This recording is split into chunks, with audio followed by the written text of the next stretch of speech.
Welcome to Raghuram podcast. కొన్ని పాటలు మనం వింటాం, కొన్ని పాటలు మనతో పాటు నడుస్తాయి. కానీ కొన్ని గొంతులుంటాయి, ఒక్క లైన్ పాడితే చాలు మన జీవితంలో ఎప్పుడో మూసేసిన జ్ఞాపకాన్ని మళ్ళీ తెరుస్తాయి. అలాంటిదే మన జానకమ్మ గొంతు. స్వర్గంలో దేవేంద్రుడికి తన గానమాధుర్యాన్ని వినిపించడానికి వెళ్ళిన జానకమ్మ భూమిపై పాడిన కొన్ని పాటల్ని ఒక్కసారి మనం గుర్తు చేసుకుందాం.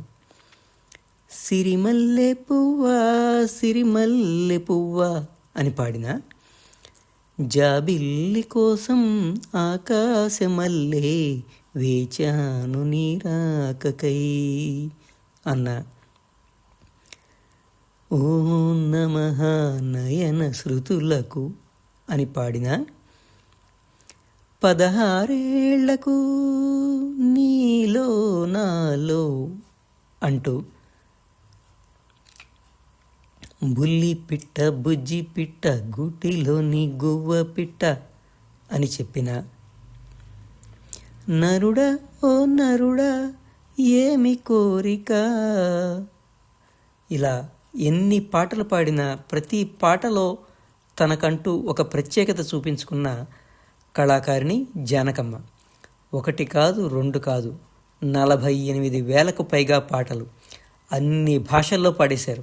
ఒక్క భారతీయ భాషలే కాదండోయ్, జపనీస్, జర్మన్, ఫ్రెంచ్, సింహళి ఇలా విదేశీ భాషల్లో కూడా తన స్వరమాధుర్యాన్ని వినిపించిన జానకమ్మ ఇక లేరంటే నమ్మలేం.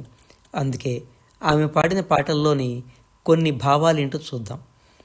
జాబిల్లి కోసం ఆకాశమల్లే వేచాను నీరాకకై అంటారు.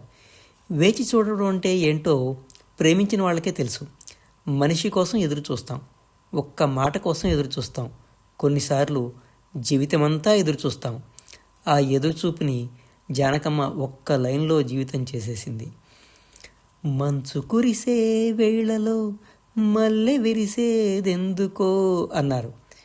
కొన్ని ఆనందాలకి కారణం ఉండదు, మనసు ఎందుకు నవ్వుతుందో కూడా మనకు తెలియదు, ఎవరు ఎందుకు గుర్తొస్తారో అర్థం కాదు.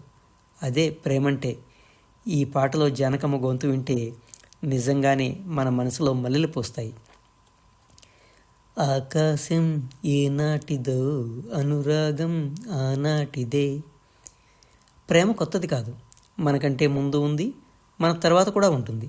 మనుషులు మారుతారు, కాలం మారుతుంది, కానీ ఒక మనసు మరో మనసుని కోరుకోవడం మాత్రం ఎప్పటికీ మారదు. సిరిమల్లె పువ్వా సిరిమల్లె పువ్వా చిన్నారి చిలకమ్మ. కొన్ని పిలుపుల్లోనే ప్రేమ మొత్తం ఉంటుంది.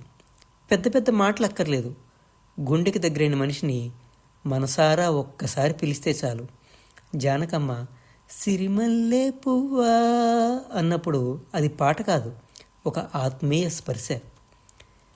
మౌనమేలను ఈ మరపురాని రేయి. మాట్లాడకపోవడం కూడా ఒక భాషే. మనకి బాగా దగ్గరైన వాళ్ళు పక్కనే కూర్చున్నప్పుడు కొన్నిసార్లు మాటలే అవసరం ఉండవు. ఆ మౌనంలో ఉన్న ప్రేమని జానకమ్మ గొంతు మాత్రమే అంత అందంగా వినిపించగలదేమో. జానకమ్మ పాటల గొప్పతనం ఇదే. ఆమె పాడుతుంటే మనం ఆమె గొంతు వినాం, మన గతాన్ని వింటాం, మన ప్రేమను వింటాం, మన కన్నీళ్లను వింటాం, మన జీవితంలో మనం ఎవరికి ఎప్పుడూ చెప్పని కథలు వింటాం. అందుకే ఎస్ జానకి ఒక గాయని కాదు, మన జ్ఞాపకాలకు గొంతు.